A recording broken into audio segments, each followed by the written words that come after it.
Hello everyone. Welcome. Thank you so much for coming. I'm Matthew Shripman. I'm an environmentalist, a scientist, and one of the co-founders here at AimHi Earth. Hi, Amanda from Wales. I can see that Sarah's tuning in from Germany. George's coming in from Belgium. Danielle is coming in from London. Welcome all. I can see that Torsten is just coming in as well. We've a smaller group than often today, as this was not one that was promoted on our website as normal, but we love that you've made it into this smaller cohort. Yes, I can see that there are plenty of people still joining. So yes, I'll begin. So AimHi Earth exists to activate millions of nature first thinkers and to transform global understanding of the climate crisis. We are working to ensure that people everywhere understand the truth and are able to drive positive change so that we can build a healthier, cooler, more verdant future together. Hi, Lizzie, joining from Kenya. Welcome. It must be getting late in Kenya. It must be 9 p.m. Yes, this session today is a special one-part masterclass for you, the people of Earth, for those who found this session. Whether you are here to learn about the details of the crisis, our best solutions, how to lead, how to take action, or how to communicate effectively, or all of these things, we hope that you enjoy the session today. Our work is generously supported and made possible by Cambridge Zero, the University of Cambridge, the Eden Project, the UN Environment Programme, and an even longer list of wonderful friends whom we'd be nowhere without. If you like what you experience here, then please do recommend AimHi Earth to others with this topic in particular. There is no time to lose. So please take notes and ask questions as we go, and feel free to comment and interact using the chat whenever you would like to. There's no such thing as a stupid question here, and please never feel that your questions will be distracting either. We're used to selecting questions from a torrent as we go when we have hundreds or thousands of people on these AimHi Earth sessions. And please also feel free to respond to one another's comments as we go along if you'd like to. And if you have any technical questions, then please write to one of the other AimHi Earth people on this call, as I won't be able to answer them during the flow. So we'll also ask you a lot of questions, and we encourage you to guess something intuitive if you don't know the answers. Do not worry about being wrong. This isn't about knowing all the answers. It's a journey that we're all going on together. So please check that your chat is working now if you haven't already said hello by typing your favorite crunchiness of peanut butter into the chat thread now. Please type your favorite crunchiness of peanut butter into the chat thread now. Despite what I just said, this is a question for which there is only one correct answer, for which everyone so far is grossly incorrect. Tasman, Iseline. Oh no, everyone prefers crunchy peanut butter. The crunchier the better. Okay, right. I can see that I'm not in a crowd of my own people necessarily. Oh, Sarah, great. Yes, good old smooth. It's just so much easier to spread, although I do like a crunch every now and then. Anyway, so this session will run for about 55 minutes from here, maybe slightly shorter or longer, and then there will be some bonus time at the end for extra questions that we didn't answer before. So this being a one-part masterclass, it's not possible for us to teach you everything about climate and nature, obviously. However, what this session will do is cut through the misinformation and fake news and equip you with key knowledge and ideas and confidence. We want you to be able to weave stories and understanding about climate and nature into your plans and conversations, from chatting to friends through to what you do at work and the decisions you make in life, great and small. It's sadly true that most people in the world still don't know most of what is in this session today, and this is knowledge that most people don't have yet. And this is why it's so important that you are all here, so thank you. As you know, the situation is very bad, and we're not going to sugarcoat that at all, but the purpose of this session is not to focus on how bad everything is. The purpose is to explain clearly why things are going wrong, what needs to change, what roles we can play, and to help you to be confident communicators and leaders yourselves. If all goes well, then today's session will leave you feeling empowered and understanding and keen to share knowledge and ready to be a catalyst for change. So here we go. So firstly, we're going to look at emissions and feedback loops, and then we're going to look at fossil fuels, though we'll keep this brief because this is already all over the news. Then we will look at soil and food, and we'll explain why we're focusing in on those two things in particular when we get there. And then we will move on to nature as a whole. And then we'll finish this masterclass by looking at technological and natural solutions. And after the hour, we'll then have a Q&A for any questions we didn't get to before, as I said before. So let's begin. So here is a piece of paper. So how many times do you think you can fold a piece of paper in half before it's impossible to keep going? How many times can you fold a piece of paper in half before it's impossible to keep going? 2, okay, Jake thinks 7, 2, Charlotte thinks 7, 3, 4, 5, 6. I can usually just about get to 7, but 8's a bit too far for me. Anyway, the world record is actually 12 times. So Kirsten was closest to that, I guess, but that was with a really big piece of very thin paper. Anyway, with a normal sheet of paper, there's a limit because every time you fold it, the thickness doubles and eventually it becomes too thick to bend. Now, I know that we can't keep folding this piece of paper in half, but if we could keep doubling its thickness, then how many folds would it take until it was as thick as the Earth? How many folds would it take until it was as thick as the Earth? What do you reckon?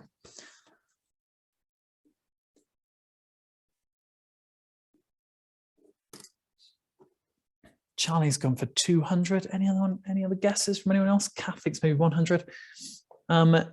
It would actually be as thick as the Earth in not 3,000, but just 37 folds.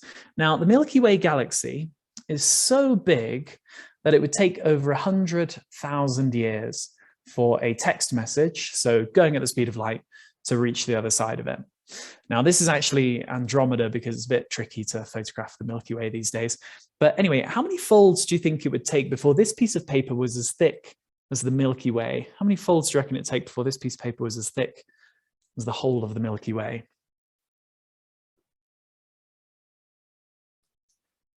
What do you reckon? Charlie's gone for 60. Okay, the lower guesses are coming in now. It would be as thick as the whole of the Milky Way in just 83 folds. It would only take 103 folds before it was as thick as the observable universe. Now, why is this important when thinking and talking about the climate crisis? Well, it's because we humans aren't wired to intuitively understand how quickly things can grow when they speed themselves up. And it's nothing to be ashamed of or embarrassed about if you guessed numbers that were wildly wrong before, because it's how we humans all naturally think. And on top of this, we've only really evolved to act quickly when we're faced with immediate threats, like a hungry tiger running at us to snatch the sandwich we're holding or otherwise. We never evolved to be instinctively scared of problems that investigations tell us are going to be dangerous if they don't feel dangerous now. Now, does the climate crisis feel scary to you right now? And by that, I mean, is your adrenaline pumping? Is your adrenaline pumping right now because of the climate crisis? So yeah, Frank's saying not really, and I agree. Yeah, mine isn't either. Kath's saying that her adrenaline's pumping, but I think most people are saying no. So understanding this is really important if we're to overcome some of the biggest challenges we face and help to communicate and act in ways that inspire and bring people along with us rather than alienating. Anyway, unfortunately for all of us, just like the folding piece of paper, it's true that elements of the climate crisis are speeding it up as it develops. So let's talk about feedback loops. So a feedback loop is a situation where something happening affects the chances of it continuing to happen. So a good way to explain this to people is to think about eating. So let's give Mr. Creosote a baguette. So when we eat, it makes us want to eat less. And that's called a negative feedback loop. Negative because acting on being hungry makes us less hungry. But imagine if eating more made us want to eat more, though. That would be a positive feedback loop, and it would end badly. Like Mr. Creosote, we would explode. Now, positive might sound like a good thing, but it's actually bad. Negative feedback loops are all across nature. We get too hot and our body tries to cool us down, right? And as the world gets hotter due to human activity, the oceans have so far absorbed about 90% of the extra heat, and other mechanisms have been working to cool the world back down as well. But what if the world getting hotter actually started to make the world get even hotter? Imagine if the hotness accelerated the heating even more. Well, this is exactly what is starting to happen and is happening right now. We call the point at which this kind of positive feedback loop could accelerate out of control a tipping point. Now, I know this looks like we're about to talk about the classic cliche of polar bears, but actually we're going to talk about the ice. So as the world heats up, the melting of ice accelerates. So Greenland's ice is now melting faster than at any point in at least 10,000 years. In July 2019 alone, an amount of water melted off the Greenland ice sheet that was sufficient to cover an area the size of the UK to a depth of about 2.5 meters. This is in one single month. Now, who knows why melting ice is a positive feedback loop that's heading towards a tipping point? Who knows why melting ice is a positive feedback loop that's heading towards a tipping point? And for anyone who's thinking about permafrost, you're not wrong, but that's not what we are covering right now. Okay, so Charlotte and Maisie are both saying the albedo effect. Exactly, and so that's what we're about to explain. So a useful way to explain this to people is to ask them to imagine if they had these two t-shirts. So one dark in color, the color of the ocean, and the other t-shirt light in color, the color of the ice. Now, which would you prefer to wear on a hot day? T-shirt number 1 or t-shirt number 2? Okay, so yeah, everyone is saying t-shirt number 2, Frank and Joanne and Colette. Jake, yeah, exactly. So most people would prefer to wear the ice-colored one because it is much better at reflecting heat. Now, as global ice melts, there is less ice to reflect heat, and the dark oceans underneath absorb more heat, and the world gets hotter. And a positive feedback loop begins, melting more ice, revealing more dark oceans, heading towards a tipping point.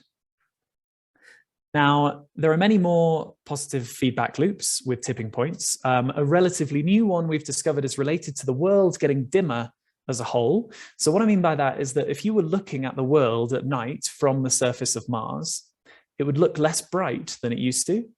And the main reason for this is that the warming Pacific Ocean is preventing the formation of low-lying white clouds that normally reflect a lot of the sun's light and heat, making the Earth look brighter from Mars. This means that the Pacific Ocean, just like the Arctic, is now absorbing more heat and getting warmer. Anyway, we cover a lot more tipping points in our full courses, but for now, I just want to tell you what we're worried all of these tipping points could combine to cause. So I want you to imagine that the world is a boulder. Now, the further right it goes, the hotter it gets. And the further left it goes, the colder it gets. Now, notice how in this picture, the Earth wants to get colder. It wants to roll back down the hill. And if we left it alone, it naturally would get colder by itself.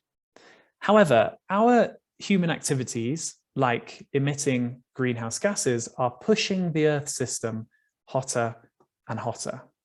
And if we keep going, then it will eventually get to a point where our planet will start heating in a way that will run away with itself. We call this uncontrollable accelerating heating situation hothouse Earth. Now, as I said before, it isn't the case that there are only things going on that are heating the Earth up.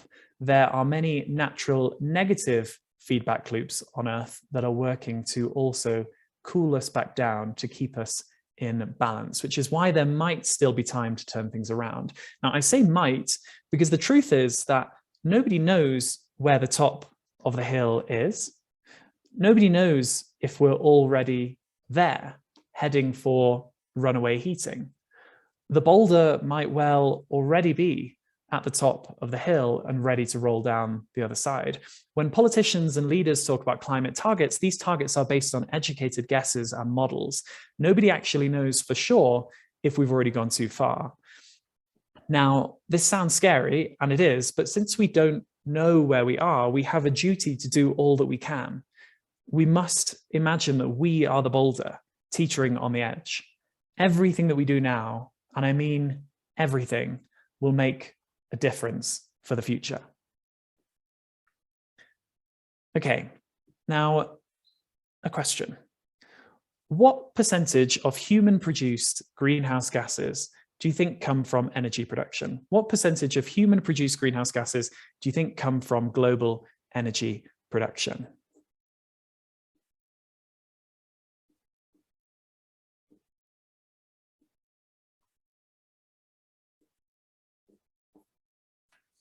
Okay, so Torsten's saying 60%, Naomi's saying 85%, Amanda's saying 40, 30. Okay, so there's a really wide range of guesses here. Kath is saying maybe 50. So the answer is actually over 70%. So the majority of it. If you'd like to know what the other slices are, then green is agriculture, blue is waste, and then gray is industry, so mainly things like cement and chemical engineering. And then all of the energy from those areas is factored into the big energy slice. So what percentage of energy do you think is generated by burning fossil fuels? What percentage of energy do you reckon is generated by burning fossil fuels?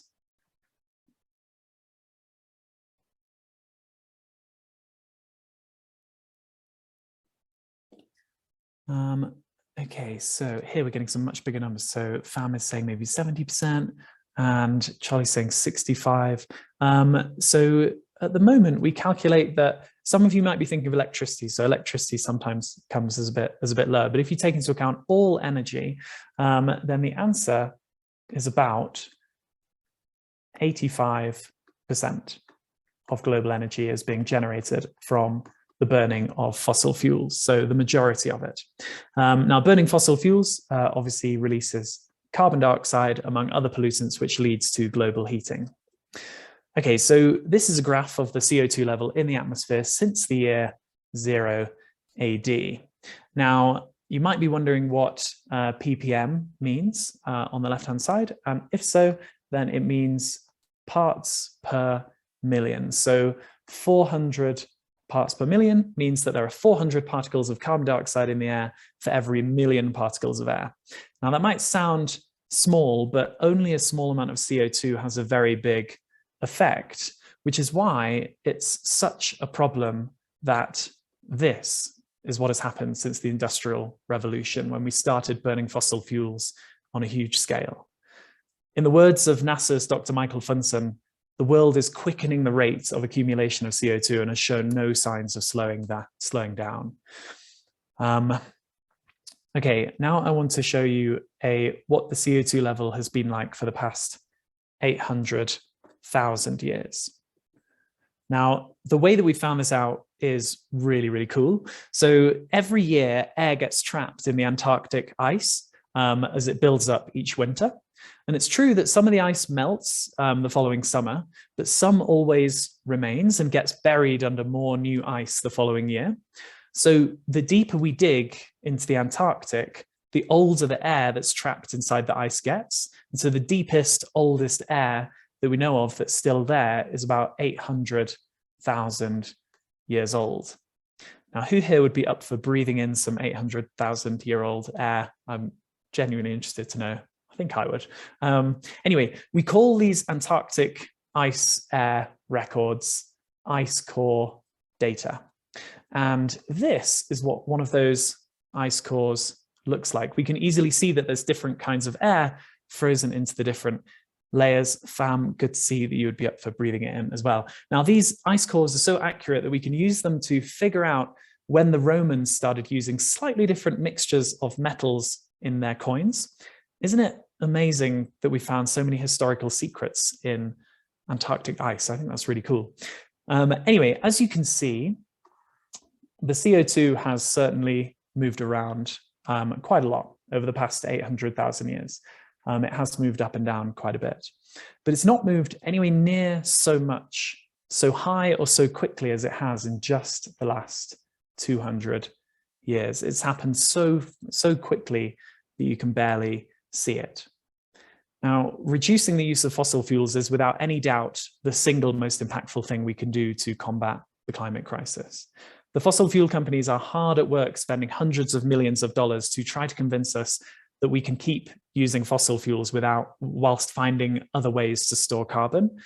It's not going to work though, and we will talk more about why in a moment. But first, I want to show you something really interesting.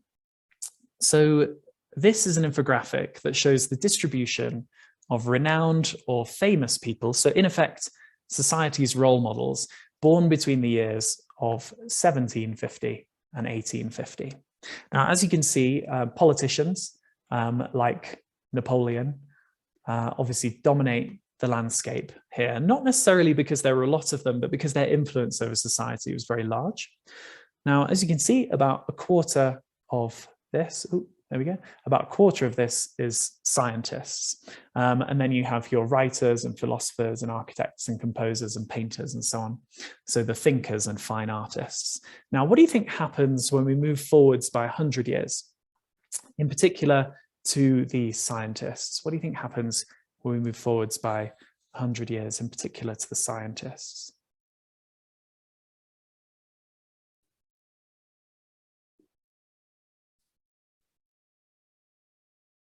Okay, so Kath's thinking maybe goes up. Jake's thinking maybe it becomes industrialist instead, but Bethany and Ash and Amanda all think it goes down. So yes, over the next 100 years or so, that's correct. Scientists were about half as influential over society. Writers and philosophers down by about a third as well. Now, what do you think will happen when we move forward another 100 years to famous people born from 1950 to now? What do you think will happen when we go forward another 100 years?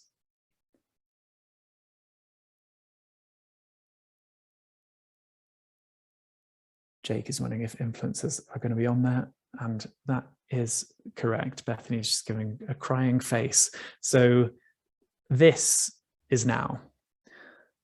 Scientists aren't even worth labeling, nor are philosophers. The landscape of influence over society has shifted enormously away from thinkers and towards footballers and celebrities. These are the people who now guide society's hopes, aspirations, and values. Now, this reality is one of the big inspirations for beginning AimHi Earth in the first place, to expose and connect people to strong, positive thinker role models. Now, of course, there are good role models among footballers and celebrities, and some of them may even be in the audience now, perhaps. Also, there are no studies proving the negative impact that this skew has on society. However, the reason I'm showing you this now is because I want to show you how invaluable you are and how important a part you have to play in acting as positive role models yourselves, especially for younger people, encouraging people to want to be thinkers and explorers and inventors and conservationists and change makers rather than celebrities, and encouraging people to value the things that actually protect rather than endanger life on Earth. Okay, so now I want to ask you a different question. I want you all to tell me what it means to win. What does it mean to win? Give me an example, frame it in any way you'd like: business, school, sport, so on. What does it mean to win? So Amanda's saying it's about being first. Anyone else? Torsten's saying gaining endorphins. Good technical idea of what it means to win. And Jake's saying to achieve something. Iseleen's saying to achieve a goal. Okay, so role models are very important because they influence this. Now, how do we think today's role models are influencing what people think winning means? How do we think today's role models are influencing that? Nowadays, most of us are taught that to win is to dominate. A winning company is one that grows rapidly and overpowers all competition to monopolize the sector and often beyond. Now, why is this? We can easily see from nature that whenever one thing dominates, things start to go wrong. All other living things suffer, and eventually so does the thing that dominated as well. Perhaps we should learn from nature and teach one another that to win is to become a valued part of the community or ecosystem. No one wins if the Earth loses. Now, who do you think is going to win out of this lioness and this antelope? Who do you think is going to win out of the lioness and the antelope? Now, in case you're worried, the lioness has not been shot. No. Bethany and Ash think maybe the lioness is going to win. So this story of a lioness actually making friends with an antelope was across multiple newspapers, but there's also lots of skepticism and no evidence about what happened next. And big cats are known to sometimes be extremely gentle when playing with their food. However, when we looked into this story, we found that in 2002, a park ranger in Kenya recorded a genuine example of a lioness adopting and carefully taking care of not one, but multiple baby antelopes, even allowing one of them to feed from its natural mother. The lioness spent a lot of time with antelopes, but would never eat them. Nature can be surprising. Okay, so next, how does this picture make you feel? How does this picture make you feel? So Lawrence is saying relaxed, and Bethany and Ash are saying happy. So yeah, I grew up as a country lad on a farm in the middle of this, and I loved it. And I used to think it was very beautiful, and a part of me still does. Now, we're taught to think that scenes like this are natural. We intuitively think they're beautiful because they're the closest to truly wild places that most of us get most of the time. But this is not how it naturally should be. This is the landscape that humans have turned it into. The UK used to be a lot more forested, beech, oak hornbeams, etc., that were cut down for our navy and industry. And there used to be a lot more wetlands and a whole mosaic of other regions bursting with wildlife as well. And it's changed a lot. And it's this kind of human shaping of the land that has led to the UK becoming one of the most nature depleted places on Earth. Now, sure, the hedges do help, but ultimately this space is dominated by grass and cows and sheep. Now, the story is similar all around the world. Much of what we think of as the countryside is not natural. What about this picture? How does this one make you feel?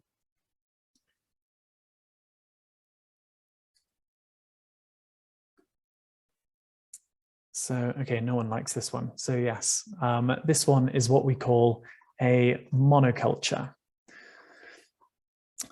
So just one plant completely dominating the landscape. And we've made it like this because it's easier for us to sow and harvest with machines. So we allow one plant to win on an epic scale, completely taking over the landscape. But we now understand very clearly that this kind of treatment of the natural world is destroying the natural world. And we depend on the natural world, not just for all of our food and our health, but for all of the air we breathe and much more. And we are not treating it well.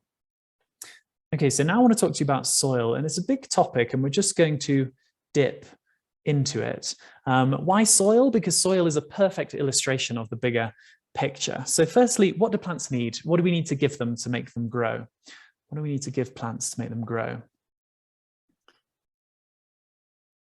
Okay, so Frank's saying light, and so is Elodie, and Rachel's saying O2. Yeah, they need O2 as well as carbon dioxide, although they can make their own O2. So yeah, these are the things they need. So water is one of them.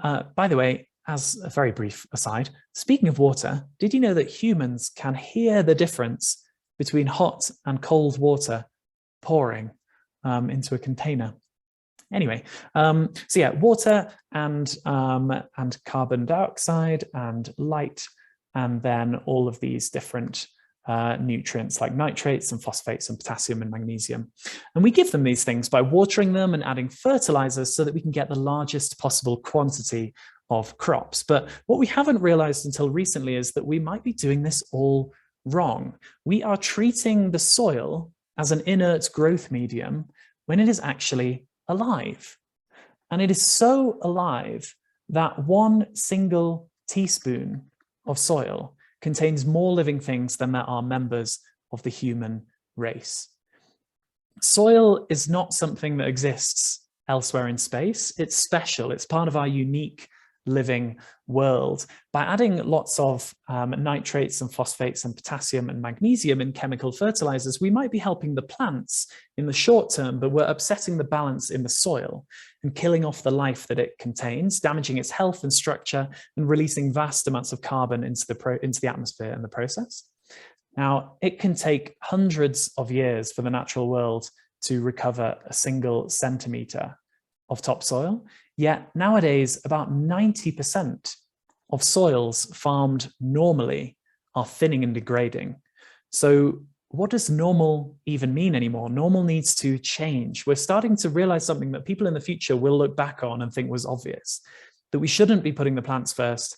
We need to put the soil first.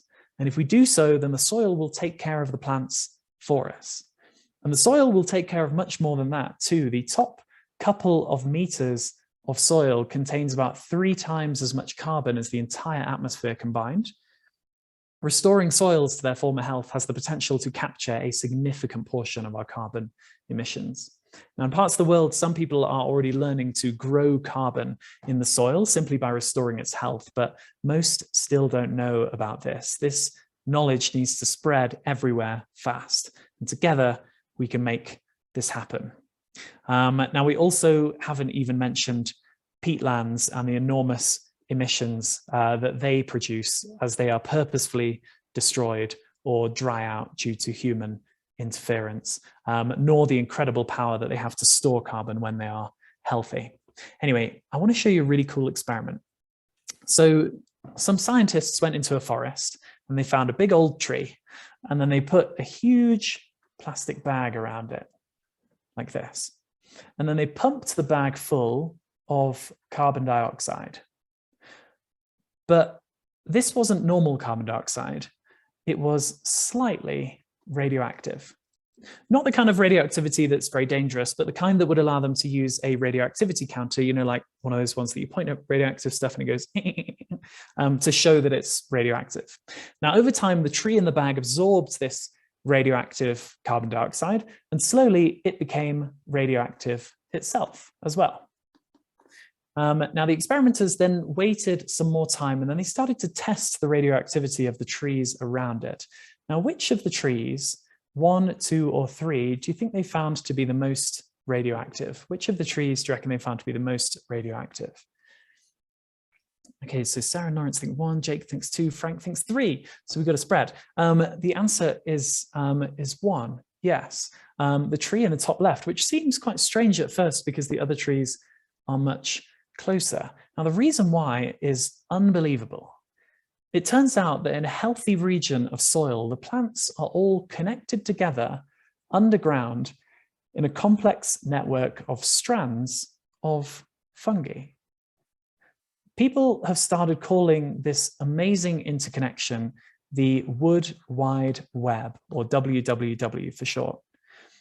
Now, we first thought that these strands might just be feeding off the plants, but it turns out that they run a service, transferring nutrients to support all the members of the community, and even carrying electrical signals with messages as well. Now, in a way, the trees are almost talking to one another, or is it the fungi that are talking?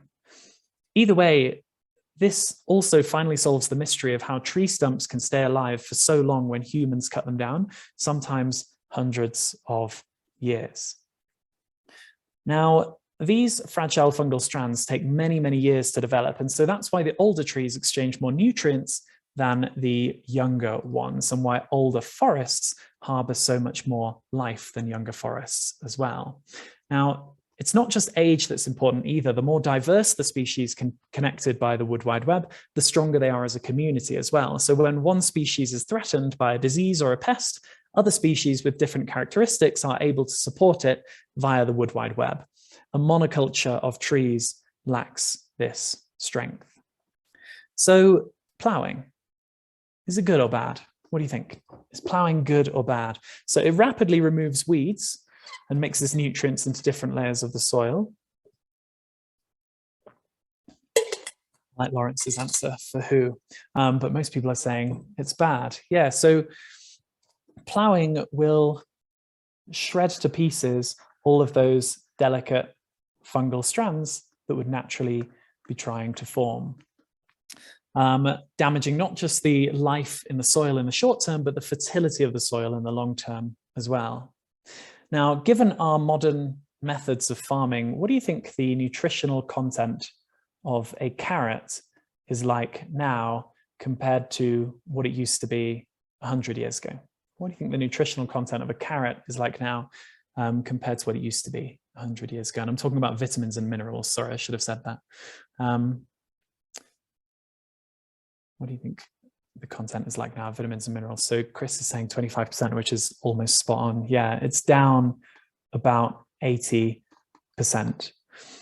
Carrots are big these days, yes, and they can make us feel full, but they're lacking so much of the goodness that the once healthy soil used to provide them with.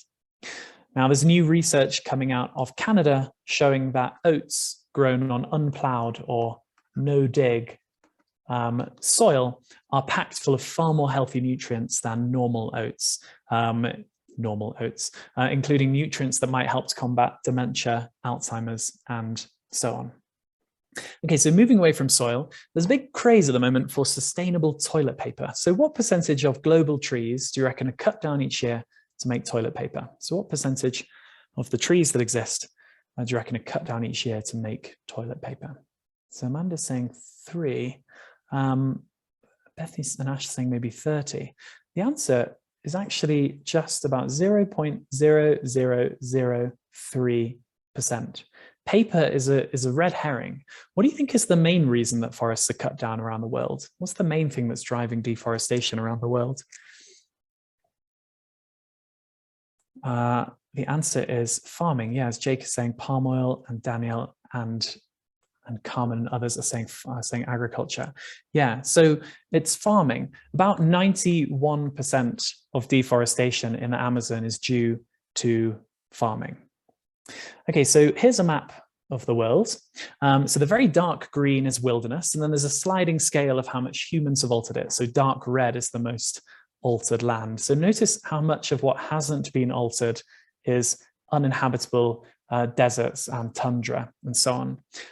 So of the habitable land, so land that's reasonable to live on, how much do you think is built up or urbanized? So all of our towns and cities and so on.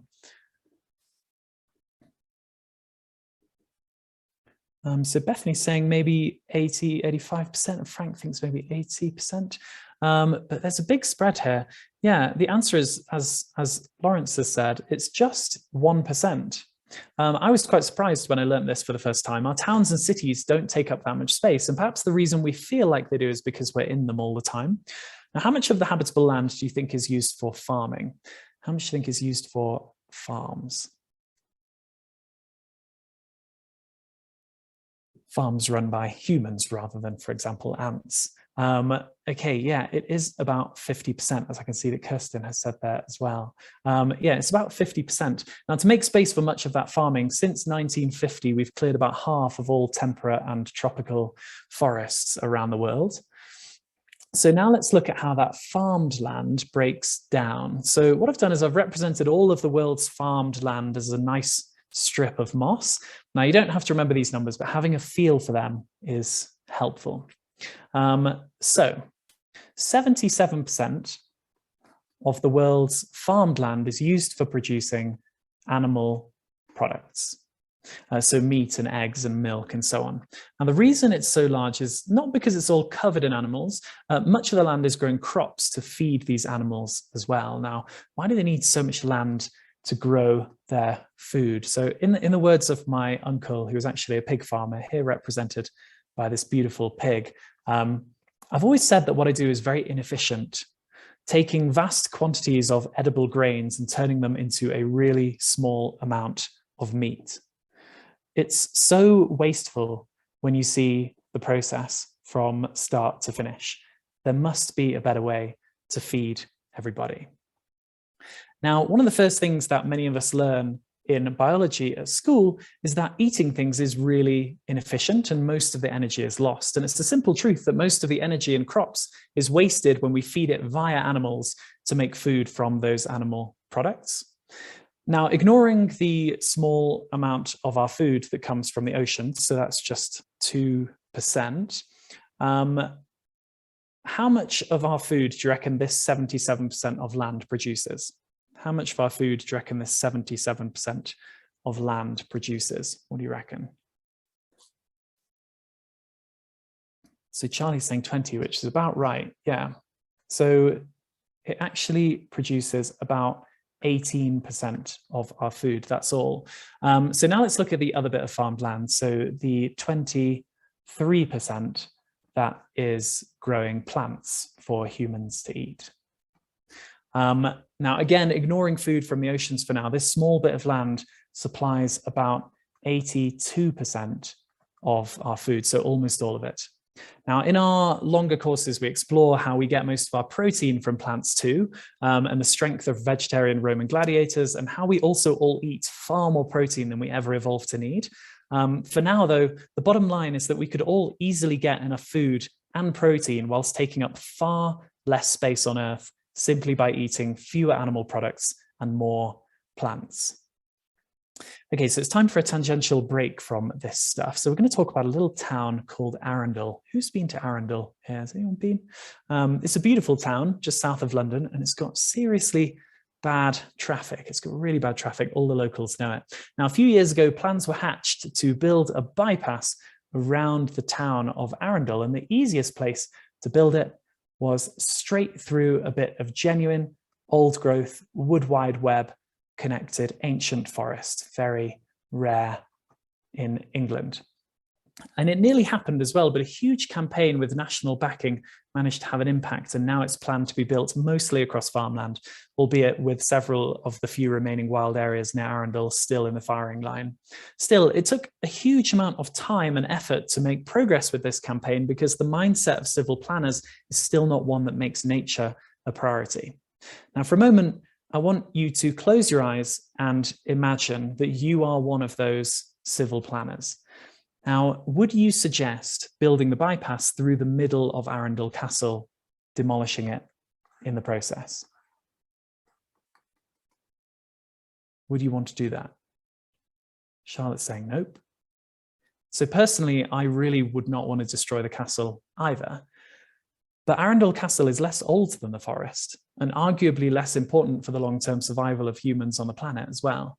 So we should at least think about it if we're considering destroying the forest.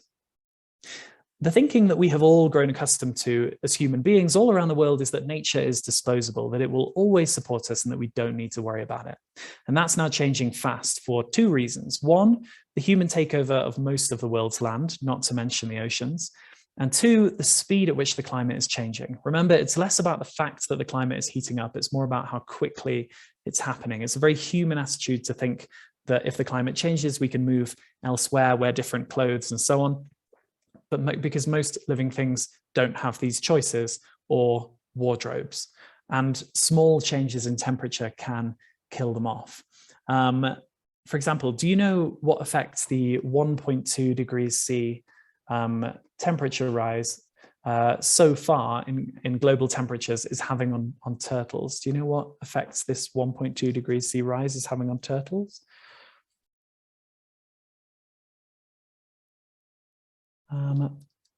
So this temperature rise might seem small to us, but here's an example of how extreme that impact can be.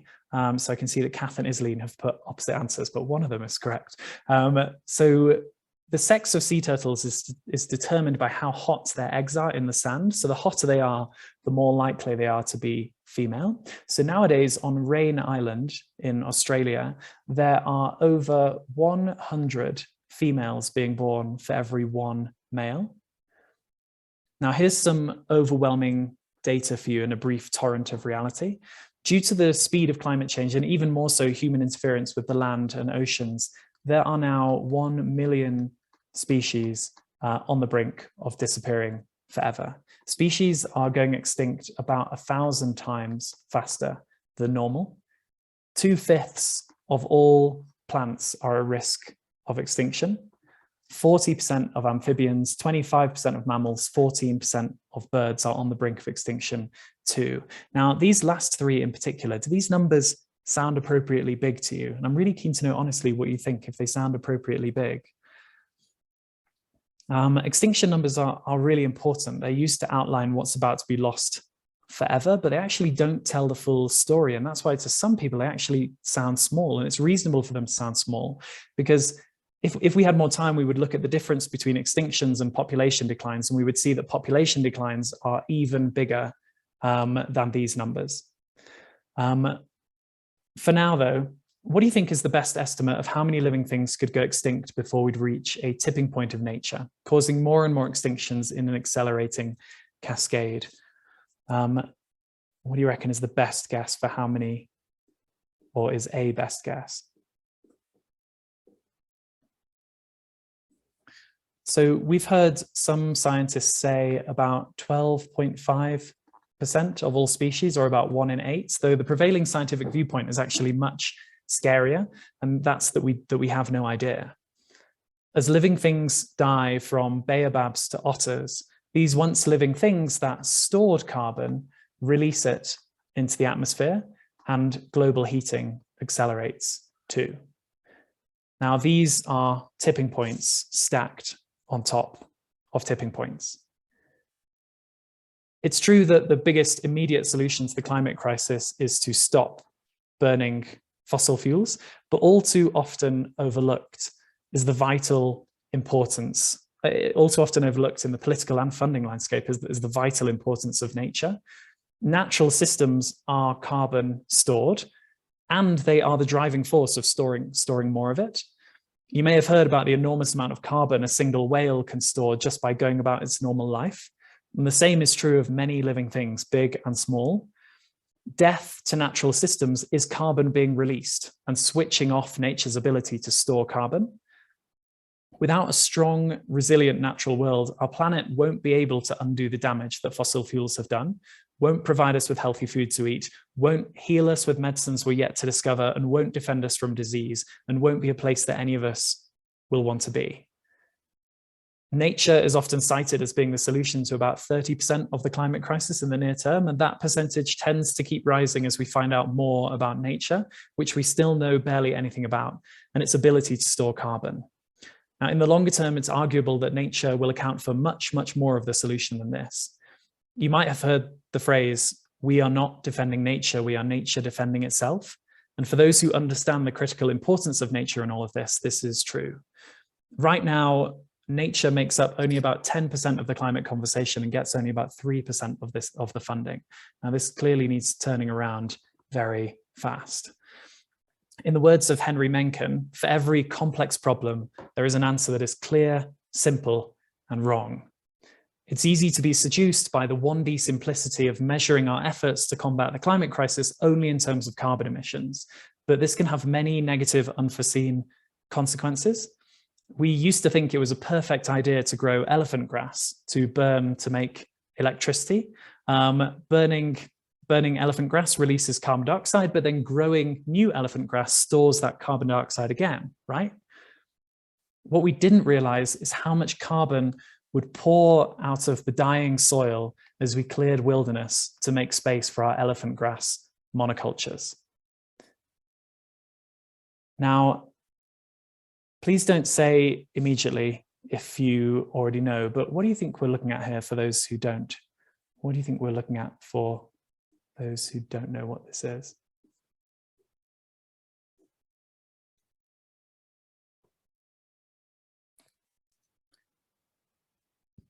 Islin is saying a dot. So this is the furthest away picture of Earth that's ever been taken from the edge of the solar system by Voyager 1. To paraphrase Carl Sagan, that's here, that's home. On it is everyone you love, everyone you know, everyone who ever was lived out their lives there. Every hunter and forager, every hero and coward, every creator and destroyer, every young couple in love, every mother and father, hopeful child, inventor and explorer, every teacher, every corrupt politician, every peasant lived there on a mote of dust suspended in a sunbeam. Think of the endless violence and cruelty carried out time and time again to gain control of some indistinguishably small part of that tiny pixel. We are a lonely speck in the great enveloping darkness. In all our obscurity, in all this vastness, there is no hint that help will come from elsewhere to save us from ourselves. It really underscores our responsibility to deal more kindly with one another and to preserve and cherish the pale blue dot, the only home we've ever known. To sum it up in 5 words, there is no planet B. Anyone who thinks Mars might be an option perhaps doesn't realize how Mars is minus 70 degrees Celsius nights, lack of air to breathe, and lack of any life at all makes Antarctica look ideal as a place to have a picnic. Right, so with this framing, it's time to look at some big technological solutions to the climate crisis. So what do you think is going on here? Does anyone know what is going on here? What is going on in this picture? So this is an idea to build a fleet of driverless boats that move around the poles, spraying a fine mist of seawater up into the air to create salty and therefore extra white clouds to reflect the sun's heat, whilst also protecting the ice below. Now, ideas inspired by similar thinking include covering the polar ice in tiny, bright white glass beads like these to make it even more reflective to heat. Now, on a larger scale, people are now talking about artificially creating clouds of sulfates in the upper atmosphere to reflect heat all over the world. Now, these ideas are called geoengineering because we are re-engineering the Earth. Now, what do you think of these ideas?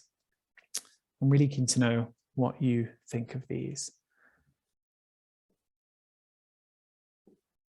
Rachel is saying bad. Okay, so everyone is saying short-sighted and Chris is saying an absolute last resort.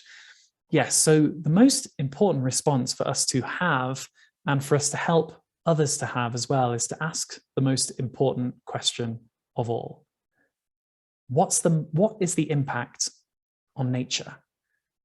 Yes, models show that these ideas would have a very real and immediate positive impact on reducing global temperatures, but we have no idea what they could do to nature at scale or what the knock-on effects of covering the Arctic in glass beads or making salty clouds might be. Remember, we are a part of nature, not separate from it, and so risks for nature are risks for us. That's why ideas like these are a last resort for a sane world. Also, none of these ideas actually solve the problem of greenhouse gases. They all just buy us a few more years of time. So here's an idea to actually remove large amounts of large amounts of greenhouse gases by fertilizing the ocean with iron powder. The iron stimulates the growth of huge amounts of algae, from big exotic seaweeds to cute little microscopic things like these. Now, these plants then pull loads of carbon dioxide out of the atmosphere, just like trees do on land. Now, the problem with this is that, again, we are radically and rapidly changing a part of nature. It's now widely thought that the damage caused to nature by changing it so rapidly in this way actually releases more carbon than it stores. So the technological solutions we've looked at so far have not been the most promising. And the reason why we've shown you these is because we wanted to give a realistic picture of where we are, to show how far we still have to go, and to make it clear how crucial we all are as communicators and campaigners and leaders and people willing to take action. Now, of course, there are some technological solutions that are looking as though they could help. And perhaps the reason they look so promising is that these things have been designed to work with nature. Two examples we particularly like at AimHi are sponge cities in China, where nature is integrated into cities so that they naturally store a lot of water, and also a Finnish company called Solar Foods. But anyway, these are still solutions to problems related to the climate crisis. But what about actually removing CO2 directly from the atmosphere? Now, at this stage, if this was one of our longer courses, we'd go on to talk about carbon capture and storage, why it isn't working at scale, and why offsetting our carbon emissions is mostly a fantasy and almost always a con at this stage. But if we cover that now, we'll run out of time. So I will just say that companies and countries thinking that they can get to net zero by carrying on doing what they're doing and offsetting more carbon are misunderstanding the truth. Most of getting to net zero in the near term will be achieved by reducing output of CO2 in the first place, by stopping the burning of fossil fuels. And a vast amount of the reduction will only be possible if people all around the world are educated and enabled. In the medium and the longer term, much of the rest comes down to nature. If the destruction hasn't already gone too far, and if enough of nature is intact, then nature will bring our planet back into balance. The question is, will nature be sufficiently thriving to do so? So moving towards the finish, I want to show you something that you might not have seen before. So This is a chart that shows the distribution of mammal biomass on Earth. So what this means is that if we were to take all of the mammals on Earth, including everything from elephants, dolphins, lions, squirrels to dogs and humans, and we were to put them all in a big pile, then about 34% of that pile would be humans. Now, what percentage of the pile do you think would be all the world's wild mammals? So tigers and beavers and whales and mongooses and antelopes and wolves and bears, all the animals that you see in nature documentaries. So Kath is saying maybe 10% of the pile. What do others think? Chris is saying maybe 5%. All of the world's wild mammals would be just 4% of the pile. A huge amount of the pile would be pigs, and all of the other domesticated mammals like horses, cats, and sheep, and so on. And about 40% of the pile would be cattle. There is so much cow on the planet, it's unbelievable. And considering how much land animals like cows need, it's no wonder that we have taken over so much of the surface of the planet. This is the age of the Anthropocene. We've changed the world on such an enormous scale that we're teetering on the edge of potential collapse. Now, we can and we will turn this around. We have to. In the words of Barack Obama, we are the first generation to feel the effects of climate change and the last generation who can do something about it. It can sometimes feel as though it's hard to make a difference in the world, but our seemingly small actions and communication of big ideas can add up to be immensely powerful. If one person thinks of an idea and shares it with just 3 people and then stops sharing it, and then the next day those 3 people share it to just 3 more people and then stop sharing it, and so on. And then the next day those 9 people share it to 3 more people each, and so on. How long would it take for the whole world to know the idea? This is assuming that everyone always tells a new person. How long would it take for the whole world to know the idea? It would be just 3 weeks. It's even faster if each person shares it more than 3 times. We have agency over our own future, and collectively we are stronger than any seemingly unchangeable inertia, especially if civilization depends on it. So go forth, take this knowledge, and let's turn the world around together. Thank you so much for coming to this masterclass today. In a moment, we'll move to the optional Q&A, so please do start adding questions to the chat now if you'd like to. But before we get there, do take a moment to let all of this sink in. Think about how you can apply what we've learned today to your own life and work and plans, and think about what one thing you can share with someone else and be the ripple effect by making sure you share it. If you have an idea of what that one thing might be, pop it in the chat now. We'd love to know. Here's a super quick feedback form as well, where you can let us know how you found the survey today. Let us know how you found the session today. And if you did enjoy this, then please recommend AimHi Earth to your friends and colleagues and places of work and world leaders. There are links to share our courses via your after session packs.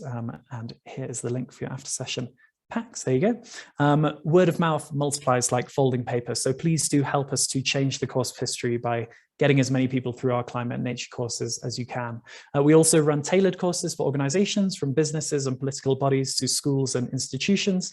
So if your place of work might be interested in getting its full team or leaders or clients or even supply chain involved in bespoke tailored climate and sustainability leadership training, or if you know people working in companies or institutions whom you think could benefit from AimHi Earth's explanations and training, in brackets, let's help to transform the world's organizations for the better from the inside out. Everyone wins if this happens. Then please do write to us or check out the climate training for organizations page on our website. You can find a link to our website via after session packs as well, which I shall drop once more again. And there you go. If you like what you experienced today, then you can also support. I'm distilling the magic of this course into written words in a new book. It's a pocket-sized masterclass on becoming an impactful communicator and nature-first thinker. and a change maker in an era of emergency. One of the most exciting things is that it can be translated into multiple different languages to reach even more people, which really overlaps with a lot of the other work that we're doing at AimHi Earth with our work from Peru to Indonesia. So it's being crowdfunded though, and it won't happen without the support of others. So if you'd like to support it, then you can do so here, and thank you so much for doing so. And I know that one person on here at least has already supported it, so thank you so much for doing so, Abdul. And I've checked, the title has changed actually since.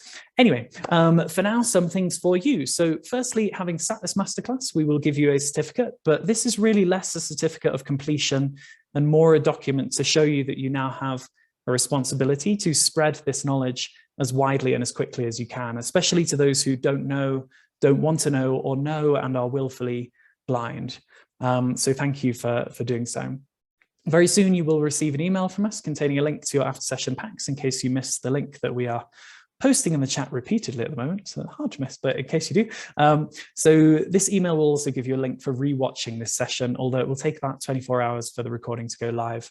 And these packs give you positive actions that you can take right now and longer term, inspiration for starting courageous conversations, notes, references, and some of our top links. And if you'd like to follow our socials, please do. All of them are here, AimHi Live, and you can also sign up to our AimHi Earth mailing list if you haven't already, via the bottom of your after session pack as well, or on any page of our website. And lastly, if you'd like to join our community on Facebook, please note that this is different from and better than our Facebook page. If you'd like to join it to mingle and ask questions and share ideas with other AimHi Earthlings, then there's a link for doing so in your after session pack. Our experts frequent this community quite often to answer complex questions, although often people have already given very good answers because it's becoming a really nice community. So do join. So yes, that's all for the Q&A. Please tell your friends and family and colleagues about our Education to Action organization and our mission to activate millions of nature first thinkers to build the future we all deserve. And if you'd like to review AimHi Earth on Trustpilot, we'd welcome that. That would be lovely if you'd like to. You can either click the link at the bottom of your pack, or there's a link here for you. So thank you for being a part of our climate masterclass. And for those unable to stay for the Q&A, farewell. This isn't goodbye. And we will see you again in our communities and on AimHi Earth. Thank you so much all for coming. Right. Okay, so let's go to the Q&A. So Tasman's asked a question, which is, how do you stay optimistic about the climate crisis? What's the low-hanging fruit changes that everyone can make to reduce their carbon footprint? Okay, so two different questions. I think that when you work in the climate space, you spend a lot of time thinking about tipping points. So humans tend to naturally think of things as kind of trending in straight lines. They're like, oh, well, if the sea level's rising at this rate, then it will continue rising at this rate. Whereas what we get used to thinking about in the climate crisis is how things will tip. And if we get beyond certain points, then things will collapse. Like we know that the ice on Greenland will likely now all melt because of the change in the weather system that's in the climate system that's occurring over the top of Greenland. Now, I know that sounds like a very negative way to answer your question about how to stay optimistic. But for me, the same thing applies with human beings. We also have societal tipping points. We have points in which our society suddenly tips and the movement gets strong enough for us to fundamentally change our relationships with one another and our relationships with the world. And I'm becoming increasingly hopeful of these societal changes picking up pace. And I think it's a consequence of, like I was saying before, a very increasingly strong ecosystem of different organizations who are all finding their position to try and support. So, you know, we're doing a lot of support now. Apart from these courses with organizations, we're also increasingly doing work with influencers so that we can get the word out to huge numbers of people and build mandates for political change. We recently had a thing where we helped Emma Watson, for example, with a few posts, and we managed to triple the signups to the Fossil Fuel Non-Proliferation Treaty, which was really cool. But we're also working with people like that to help to educate them, not just on the science, but how they can communicate it in ways that really move people. So we're seeing the movement happen there. And then also, yeah, we're working a lot with a little bit with politicians too, to try and make sure that that mandate that's being built is then kind of taken and shaped into policy. But what I'm feeling, and actually this is only a feeling from the last few weeks, but I've been feeling a lot more optimistic, having seen the huge numbers of scientists, many of them people that I know quite well, who are putting their entire careers on the line to throw themselves in the way of this destructive machine that is kind of snow plowing across the world. So Peter Kalmus, for example, the NASA scientist who glued himself to the door of I think it was JP Morgan Chase in Los Angeles, and then videos of him went viral on the internet where he was just talking about how scared he was and how we all need to start talking about this. And then you saw for a while that the media were playing catch up because they hadn't really been covering the story, and then suddenly they were like, "Ooh, this is going viral. We need to cover this." And I'm getting a lot of hope from seeing that it feels like we're reaching that societal tipping point where so many people are coming on board to support the movement that that I feel like we're fast approaching a point where there'll be no turning back, and we'll have to make the positive changes. And so that's why I think that a lot of the work that needs to be done is in thinking about what are the changes that we want to make, and what is the brighter future that we want to build.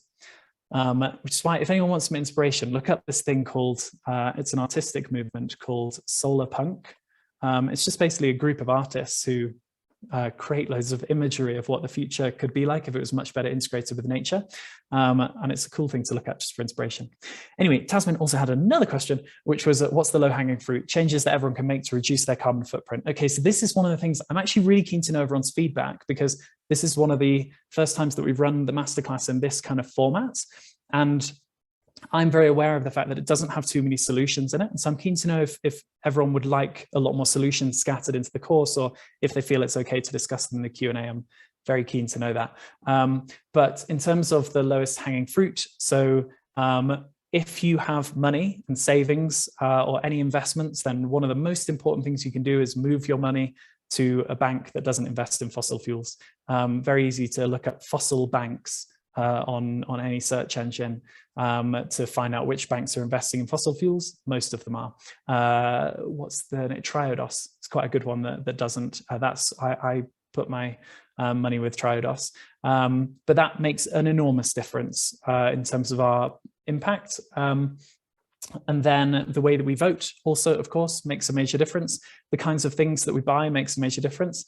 And also, of course, our diets. We talked about that a little bit in this session, about how switching away from animal products and towards plant-based, even if we don't go entirely that way, makes an enormous positive difference in terms of protecting the land and increasing the resilience of our planet. So those are the main ones, but I'll just finish by saying that I think it's very important that we don't motivate ourselves based on counting carbon. Remember, the carbon footprint is something that was like a media campaign by British Petroleum, I think. And I think what's much more important is that we see ourselves as nodes in a kind of complex community of humans, where everything that we do to become the future that we want to exist affects other people and becomes a cascade of influence. And I think that's a much more important way to motivate ourselves, to know that we are living the life that is compatible with the livable future, and very kindly helping other people to see that as well, rather than kind of vilifying people for not doing it.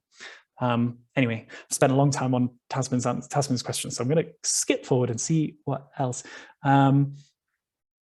Okay, so I think it's Sarah who's asked, how can we best talk to people about this topic? What are your top communication tips? So that's one of the things that we cover in the larger course, are the top kind of communication tips. So do come along to one of the larger ones. I think in terms of what we're doing, so as I said, we're working with different influencers like Emma and Jessie May Lee, and we might be doing some work with Ellie Golding as well. And that's our way to kind of reach huge numbers of people and then tell a story through people who already have a very good captive audience and already have a very good relationship with them. And so I think that for us, that's part of our strategy for massively increasing our numbers of people who we can get these messages to, once we're able to do that in terms of our the structure of our organization and our finances and so on. But that's kind of part of our route plan. But in terms of more generally, how do we communicate this topic to people in a way that is compelling for them? I think that, first of all, it's very important to be very real and honest with people. So often the climate crisis is, I mean, it is very scary, and it causes a huge amount of anxiety, and very naturally so. But ultimately, climate anxiety we should work as hard as we can to reframe that as climate empathy. What's happening is we're empathetic about the reality, and we want to do something about it. The word anxiety is quite a disempowering word, and I think it makes people feel like they're somehow afflicted and ill. Jiddu Krishnamurti said something like, it's no measure of health to be well adjusted to a profoundly sick society.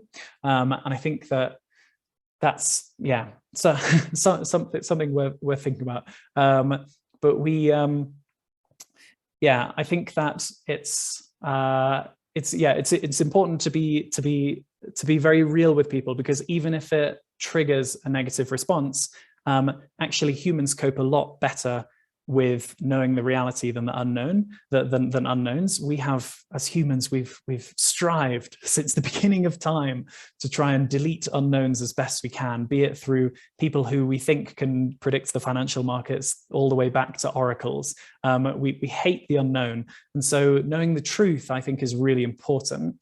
But then what that needs to be balanced with is not a restriction of the truth in order to protect people, but balanced with solutions, and solutions that people can own. So obviously a lot of the solutions are larger. We know that over 70% of, or about 80%, I think, of global emissions are produced by about 100 companies. So, you know, the emissions are kind of narrowly controlled, and that's why we need top-down legislation to reduce these emissions. And so a lot of us feel helpless in the face of that. But ultimately, we can do a lot of really small things that actually really make a big difference, because, as I was saying before, they contribute to this tipping point. And I think one of the first campaigns that I was involved with running was the No Beef campaign. Had a lot of pushback from the kind of vegan world, because they were saying, well, if you're stopping people from eating beef, they're just going to shift over to chicken and pork and so on.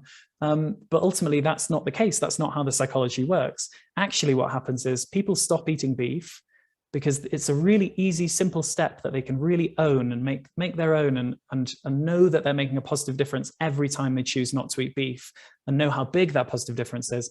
And then they internalize that. And from internalizing that, you then get much larger positive changes that come after that. I have met a very large number of people, or been sent messages by a very large number of people who started off just by giving up beef, and have since become much better at understanding this whole situation, because there's a lot to think about. And it's a journey, and I think we have to be kind to ourselves with how we go on that journey, and kind to others in inviting them on it as well, and helping them to take those small first steps that they can own, and then cascade into larger ones. Oh, Sarah's saying that Jesse inspired her to follow us in the first place. That's great. Okay, so Jake is saying, in our full courses, how much do we discuss things like land ownership and the difference between global north style property rights and more traditional community land management? Actually, Jake, you know what? We don't cover that anywhere near enough.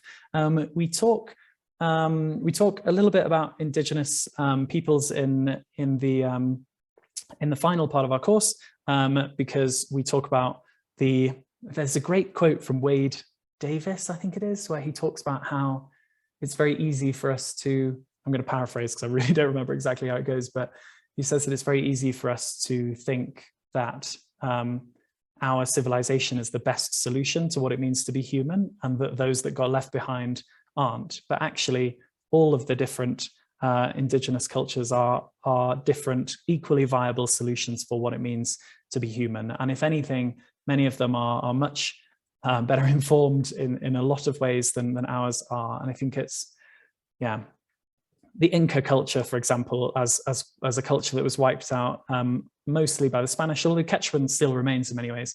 But, you know, they had technology like biochar, much better at looking after the soil than anything we have still. Although, no, not still, because now we are using biochar, but still we're so far behind the Incas in terms of retaining the health of our soil. And then their stonemasonry, and able to resist earthquakes, was also way ahead of ours, but also got left behind. And I think we need to remember that and think about how a lot of these Indigenous cultures and the traditional ecological knowledge that they hold is super valuable. And so, Jake, I'd love to talk to you about how we can get more of that stuff in our courses. So Graham is asking, can I still be an advocate and eat meat? So I think maybe, Graham, you sent that before saying the things before. So I'm playing a little bit of catch up. And I think, yes, I think that this is, I think one of the things that is weaponized against the movement more than anything else is hypocrisy. People are shot down for being hypocrites. And I just think it's a ludicrous thing. This is not going to be won by everyone being perfect. We're going to overcome this problem by a lot of imperfection that comes together, that has enough positivity between it to move things forward. And Graham, if you're anything like me, because I grew up in a farming family, you know, meat was very normal for us. And it took me a while I stopped eating beef first as well. But what I found is the magic of the microbiome. So, okay, quick aside, did you know, everyone, that we now understand quite well that it's possible for certain bacteria to like build up in our intestine that love sugar, and they can send messages to our brain that convinces us to eat more sugar. And so then we eat more sugar and it favors that bacteria, and so they get even stronger, and then they get even better at sending messages to our brain. And so what we're starting to understand is that our gut can be populated by these things that don't necessarily have our best interests at heart, but you know, certain bacteria that are there because we've lived a lifestyle or eaten a diet that's allowed them to develop there. Anyway, I say that because what I've noticed in myself is that the more that my diet has switched away from animal products, the more I've found that actually I just don't want them. It's been really interesting, kind of feeling my way through those feelings and like actually thinking really deeply about what my body wants as a scientist. I've been kind of really noticing that, like egg, for example, now I find quite difficult as a thing. And it's strange. It must just be because my microbiome is changing.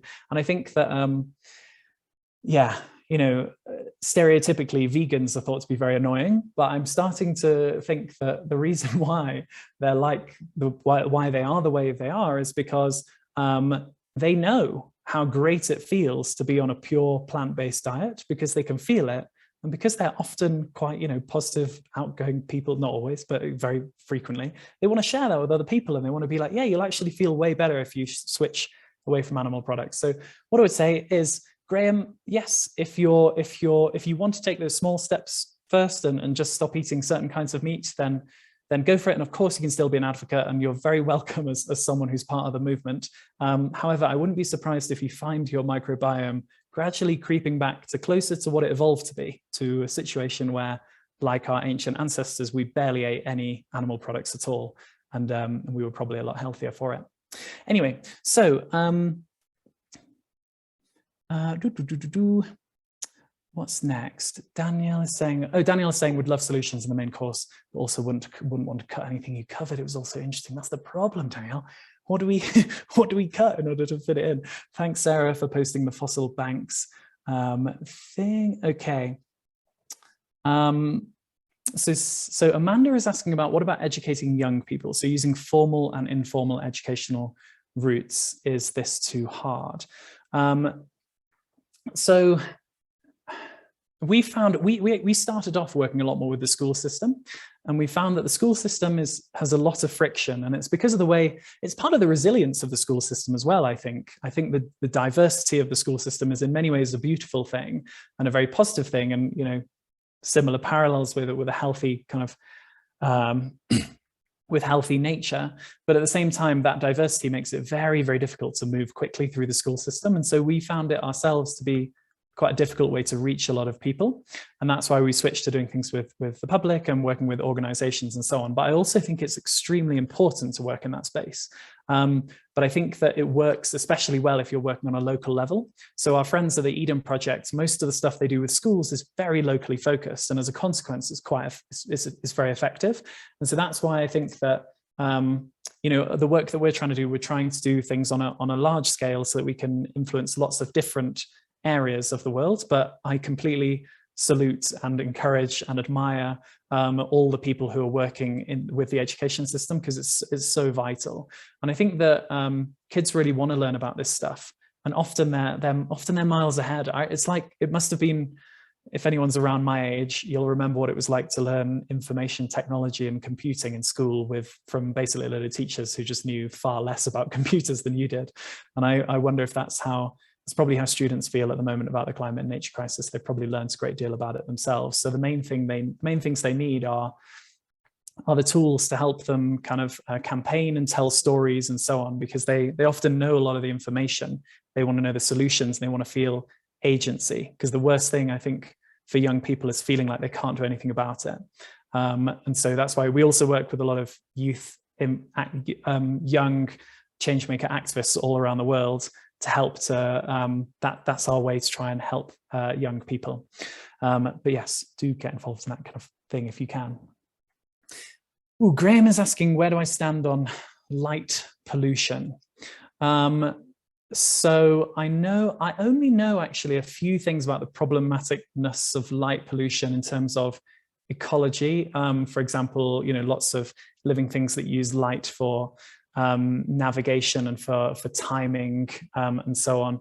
Like a friend of mine called Victor is really cool. I remember when we were at university, he used to have like all these tanks in his room that were always bubbling away with different things in them. But anyway, now he's studying sea anemones, and he tells me quite often about how amazingly they time exactly the right moment to release their reproductive cells, so that different species release them like literally minutes apart from one another, all timed by the light of the moon.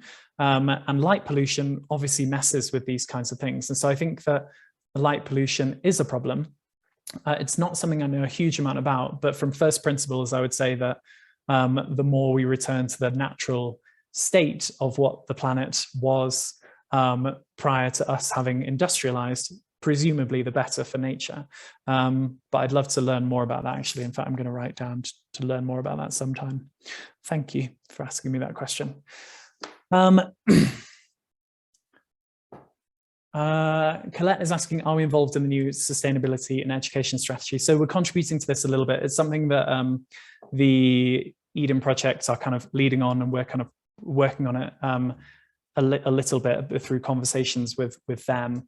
But as I said before, we're not focusing too much on schools at the moment, but we know that we have stuff that's really good for schools. And so we're kind of keeping it in mind for something we can work on later. And we're keeping ourselves slightly in that space so that we can be of support, because we know that something like what you've just sat through now would be really effective for all teachers to go through. So we'd love to be able to do that. If we can get there. But yeah, we're probably not contributing to it as much as we would like to if we had a larger team and more capacity to. Anyway, right, I'm getting really behind on questions, so I'm going to skip right forward and see. So someone's saying, great question, Tasman. What does Tasman say? What about sound pollution and how we're ruining natural landscapes? So yeah, sound pollution is another one that's very worrying.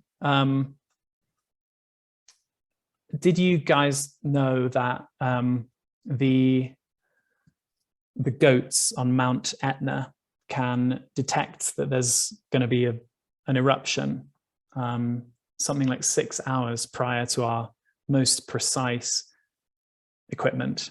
And I've been thinking a lot about why that might be. I don't think anyone knows why it is, but it must be because something that we've only started to understand quite recently is how much life there is down inside the Earth, that rather than living on the kind of, lunar and solar cycles that we lives on geological cycles. Bacteria that moves, everything in the world progresses so slowly, and everything is very different for them.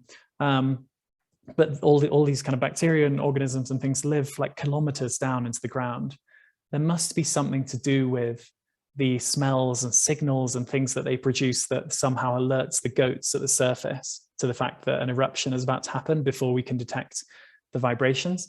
Now, I started talking about that because when you mentioned sound, it must be having some impact on the world that we're producing so much sound all the time at the surface on the living things that are in the ground. But anyway, I'm being really speculative here and not really homing in on anything that's necessarily solid science in this space. But yeah, I mean, certainly it's well understood that the sound pollution in the ocean is highly destructive for ocean animals, because their whole world. I mean, if you're just constantly surrounded by an infinite blue in seemingly every direction, then your whole world is sound. And so if suddenly that sound becomes distorted and polluted and so on, it's very difficult.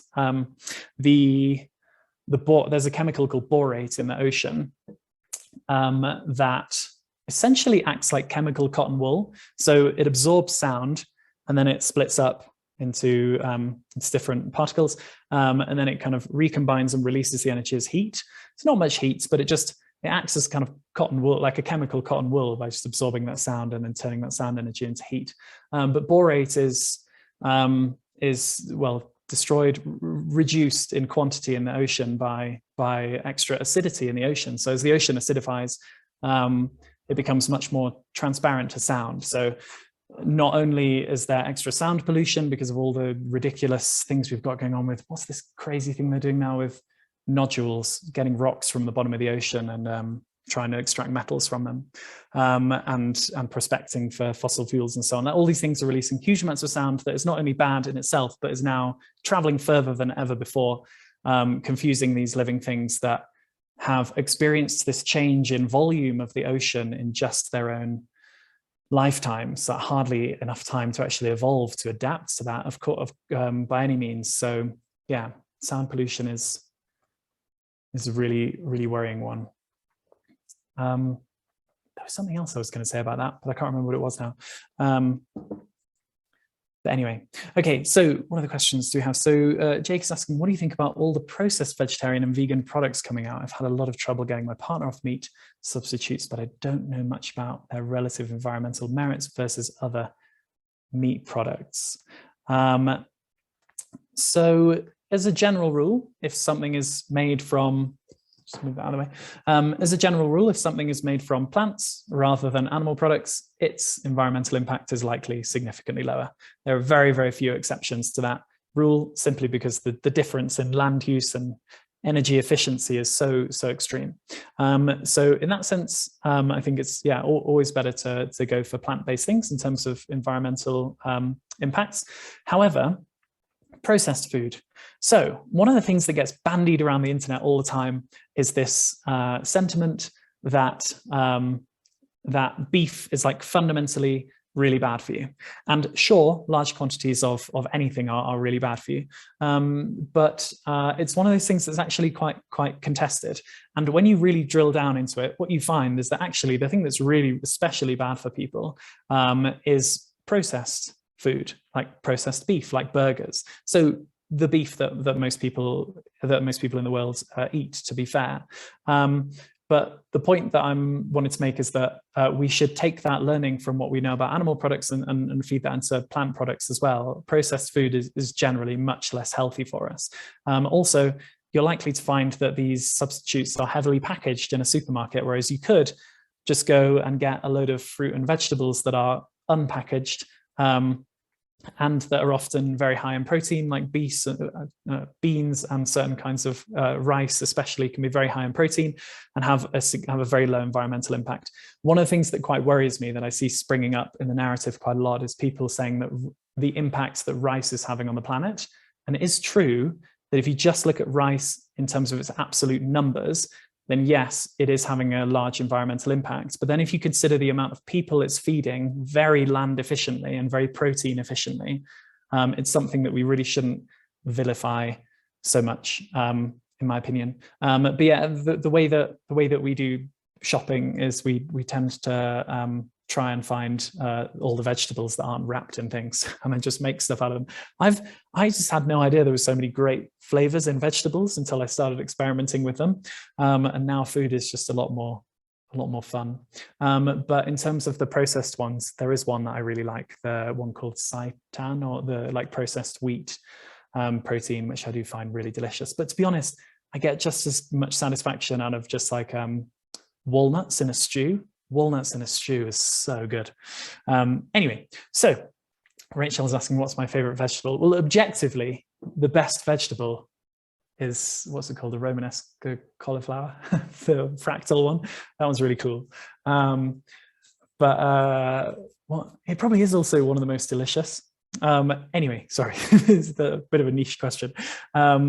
So Angela's asking, have any views on textile or fiber production? Is it better to use recycled plastic or cotton or wool? So 100% cotton or wool are better things to go for, because recycled plastic is still something that when you put it in the wash, you're going to produce. The washing machine will pull away loads of microfibers of plastic that will then go into the water system. And so I think I've seen a couple of different papers that have it slightly the one way around or the other, but washing our synthetic clothes in a washing machine is thought to be at least one of the top 2 sources of microplastics in the oceans. And so I would say that in general, all these companies that are focusing on recycled plastic, you know, they're doing so because it's still something that's like a fast moving consumer good. It's still something they can sell absolutely loads of and like have this like constant circulating thing. And yes, it is positive in the sense that it creates a marketplace for plastic waste. So that's positive in that it does start to pull it into a circular system, but it's also worrying in the sense that it's damaging. Much better as organic materials that last a really long period of time. And so cotton, of course, that has problems with water and so on. But if you buy, this is, yeah, one of the things that's most problematic with the world is the ubiquitous availability of cheap goods, which has become so endlessly problematic, because you get the erosion of traditional cultures. For example, people who know how to weave baskets that are both sustainably made and then will last a huge amount of time, and these are replaced by cheap plastic baskets or whatever, or plastic bags, and then those skills disappear, and then everyone's hooked on these cheap goods. And I think you can put a similar lens over clothing, where people have got used to the idea that clothes are cheap and that they might not last long, but that's fine because they're cheap and you can buy some more. And I think we all need to work really hard at thinking about how can we own as few clothes as possible, try to move our plastic ones out of circulation so that we're not putting them through a washing machine process, and then helping to give away the clothes that we have that are high quality that we don't need. We've recently been living with a very small number of clothes, and it's been great, but it means that you might always see me wearing the same things. Sarah's mentioned Guppy Friend, that's good. And there's also something called a Cora ball with a K, K-O-R-A, which makes a difference. But I have a friend of mine who works in patents flagged that there are patents going through at the moment for washing machine manufacturers to have these kind of bubble filters to help take out microplastics. So those things are in the works. I'm not sure if they've been put into practice yet, but these changes are happening. But ultimately, this is something that's in part 3 of our course in a major way. But yeah, avoiding plastic in general is a great thing to do. Okay, what other questions are there? Okay, I'm just kind of moving up. Oh, Sarah's saying that she loves Braiding Sweetgrass. Such a good book from Robin Wall Kimmerer. I would agree with that as well. Oh, Jake's reading it as well. Okay, good. Oh, I think I might have actually captured most of the questions, which is fantastic. Yes, on plastic, actually, yeah, in fact, let's finish here. We've done half an hour of Q&A. It's been a good Q&A. Yes, thank you so much, everyone, for joining our climate masterclass. If you have any other questions, then do join our Facebook community where you can find where your questions can be answered very well. And I'll just drop the same links here again for you so that you've got them before we go. There you go. And please do share AimHi Earth with your friends and colleagues and world leaders and so on. Word of mouth multiplies, as we said. Remember to look out for the email with your after session packs and your certificates. You really deserve them. And farewell. This isn't goodbye, and we hope to see you again soon. Thank you so much for coming. Goodbye.